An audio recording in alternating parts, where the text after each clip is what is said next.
বিসমিল্লাহির রহমানির রহিম।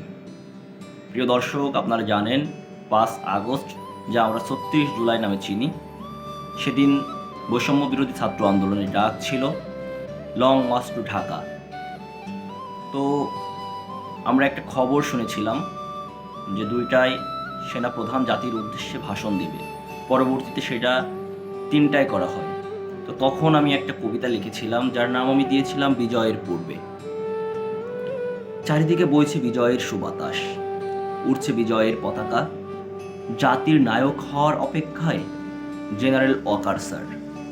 লাখো ছাত্র জনতার সংগ্রামের কাছে পরাজিত হওয়ার দ্বার প্রান্তে স্বৈরাচার। মুখরিত ঢাকার অলিতে গলিতে বিজয়ের আগেই উঠছে বিজয়ের নিশান, পাপীরা কাঁপছে থর থর করে। কারফিউ উপেক্ষা করেই ছাত্র জনতার ঢল। এটাকে আবেগ বলবেন, নাকি বিজয় ছিনিয়ে নেওয়ার অদম্য সাহসিকতা? নিশ্চয়ই এটা 71-এর সাহস, যা তাকিয়ে বিকাল 3টার অপেক্ষায়। বিকাল 3টা, জাতি তাকিয়ে।